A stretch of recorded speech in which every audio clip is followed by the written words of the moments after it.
Bonjour et bienvenue à la critique exigeante. Donc, on va parler du chapitre 49 ou 48 de Dragon Ball Super. Je viens tout juste de le lire. Forcément, j'ai pas eu le moment de réflexion que j'aurais peut-être voulu avoir, mais dans la vie, il faut prendre le temps là où il est disponible.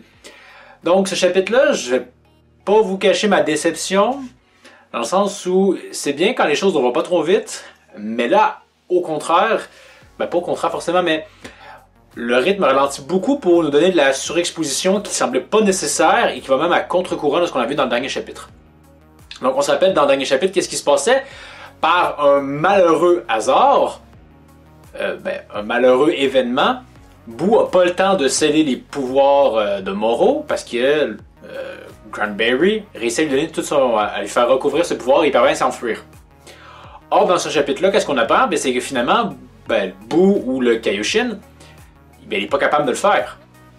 Le problème, c'est que si ça n'a pas marché, c'était pas à cause de cet enjeu-là. On vient de nous inventer un nouvel enjeu exclusivement pour ce chapitre-là.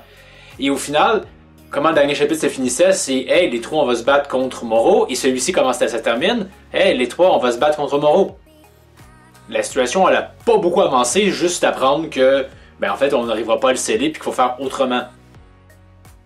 Quoi? D'autant plus que dans les chapitres précédents, auparavant, on a appris que, justement, Goku et Vegeta ne peuvent pas se battre contre Moro parce qu'il va tout simplement absorber l'énergie comme il l'a déjà fait auparavant. Et c'est en ce sens-là que Boo, qui ne se faisait pas absorber son énergie, parvenait à faire quelque chose. Et ici, encore une fois, Boo n'est pas à la hauteur. Il est plus assez fort parce que Moro a absorbé l'énergie. Et c'est Goku et Vegeta qui vont prendre la relève. Ah oui, on va te casser la gueule, mon Moro! Et c'est ça le gros problème, c'est que j'ai l'impression que ce chapitre-là ignore complètement ce qui s'est passé auparavant. On invente des nouveaux trucs qui n'étaient pas présents, et on nous dit finalement, ouais, ils vont être capables, là. Quoi? Mais ils vont pas se faire simplement absorber leur énergie, ou là, nos héros vont pas perdre leur temps et venir l'attaquer, même si encore une fois, ils perdent leur temps et ne vont pas l'attaquer. T'as Vegeta qui fait comme, hey, tu comprends pas, là, on va bientôt te casser la gueule. Fait juste y aller. Et de la même façon, au dernier chapitre, on ne savait pas c'était quoi le vœu de Moro. Dans ce chapitre-là, on ne l'apprend pas et ça va être probablement au prochain chapitre qu'on va l'apprendre. Donc, c'est vraiment un chapitre de la rallonge contre-intuitive à mon avis. Le point positif, et encore, j'ai des petites réserves, c'est de mettre en avant Merus, qui fait toujours des trucs quand même assez sympathiques. Le petit enjeu, par exemple, c'est que il réussit à bien performer face à Moro, qui est moins puissant que dans ce chapitre-là. Et dans ce chapitre-là, même chose. Alors que techniquement, c'est difficile de prendre en sérieux Moro quand il gère aussi mal quelqu'un qui est censé être tellement plus faible que les véritables menaces. Hein? D'une certaine façon, Merus, c'est un peu le support de l'équipe. Et il parvient à mieux faire que la front line, la première ligne. Et, encore une fois, c'est sympathique ce qu'il fait, mais quand tu te questionnes par rapport à ce que ça implique, oui, il est impliqué, mais s'il est aussi balèze, fais-en simplement quelqu'un d'aussi balèze, et non pas, ouais, je vais détourner notre attention et réussir à faire mieux que vous, à être plus rapide ou agile. On a même en fait l'impression que quand il utilise son gun puis qu'il tire à répétition, je sais pas pourquoi, mais Moro semble juste pas le prendre au sérieux et juste pas s'en débarrasser rapidement. Pourquoi? Je ne sais pas, hein. On s'entend, le mec, là, le Super Namek, il avait perdu aucune seconde pour le tuer. Merus, non, c'est pas pressant, et même quand il va essayer, il n'y arrive pas forcément parce que il faut croire que Merus a des réflexes de Dieu. On nous a montré que c'était effectivement le cas, mais vraiment super trop bon. Il a réussi à tout éviter. Et ici, on pouvait poursuivre aussi, on nous parle également que finalement, le grand Kaioshin, il n'a pas toute sa puissance. Encore une fois, enjeu qui était nullement survolé dans le chapitre précédent. Il y a une petite ligne, je pense, juste par rapport au fait que tes pouvoirs bizarres m'ont perturbé, mais finalement, je suis devenu plus puissant que toi. Encore une fois, je répétais ma possible déception par rapport à Moro qui, bien qu'il nous montre un nouveau pouvoir, et ici, qui n'est pas forcément super utile. Encore une fois, en dépit de ça, Moro retourne tout simplement à une version Cell cyborg. Hein? Je fais juste absorber des choses pour devenir plus puissant, puis après coup, je me bats contre à peu près n'importe quel adversaire de Dragon Ball. C'est pas le mage auquel je m'attendais. Et justement, pour réussir à vaincre Boo, il fait juste devenir plus fort.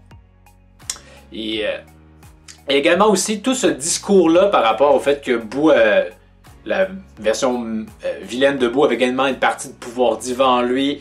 Tout ça, je sais pas vers quoi ça va culminer. ça me semble pas spécialement pertinent, encore une fois, de juste nous ressortir comme ah. Et en plus, il y a eu droit à un flashback, et Moreau a vu ce flashback-là. Ça aussi, c'est... Je me demandais qu'est-ce qui se passe exactement. Ça me pourrait de Moreau, mais c'est tellement pas vraiment dit. Il faut sursupposer des choses. Et inventer de la justification pour une œuvre, on peut le faire allègrement. Le problème, c'est que chaque fan peut avoir sa propre explication. Donc, ça serait bien d'avoir un peu plus de clarté quand même. On ne demande pas une clarté absolue, mais un petit peu plus en plus, le Kaioshin ne semble même pas comprendre ce qui se passe. Donc, finalement, c'est une technique de Moreau pour avoir accès à ses souvenirs, mais pourquoi d'abord ça les montre au grand Kaioshin? Ça semble un peu bizarre comme technique. D'autant plus qu'encore une fois, ce n'est pas du tout expliqué. Donc vraiment, c'est un chapitre, comme on l'appelle en anglais, d'exposition. On nous montre des trucs, mais je trouve que la manière de c'est articulé, comme je vous l'ai dit, on finit littéralement le dernier chapitre, on va aller se battre contre Moreau, et finalement, on dirait que Toyotaro s'est rendu compte que ah ben non, faut que je dise d'autres éléments, et ça fait en sorte qu'on les dit. Et après quoi, on retourne exactement au même point final que le dernier chapitre. Donc, c'est pas forcément super habile. Encore une fois, si je retourne à ma métaphore du bateau, le bateau, je pense, s'est arrêté et on va vérifier s'il y a une fuite. À voir dans le prochain chapitre où on va finalement apprendre c'est quoi le vœu de Moreau. D'autant plus que ça semble régler, encore une fois, une fausse menace. Il dit « Ah, j'ai pas peur de vous parce que j'ai mon troisième vœu. Tu les as déjà vaincus avant sans avoir ton troisième vœu, donc... » C'est là que j'ai une petite crainte par rapport justement à ce vœu-là. Je pensais qu'il réglerait le problème de se faire sceller. Finalement, on a réglé ce problème-là d'une autre façon. Donc, si c'est pas pour s'empêcher de se faire sceller, qu'est-ce que c'est ce troisième souhait? Se prémunir contre les combattants physiques? J'ai de mauvaises attentes, mais j'espère quand même être agréablement surpris. Donc, grosso modo, chapitre décevant à mon avis, pas mauvais, mais je m'attendais un peu plus. Et justement, finalement, ce chapitre-là, que j'espérais être le suivant, en réalité, il faisait à peu près rien à part poser...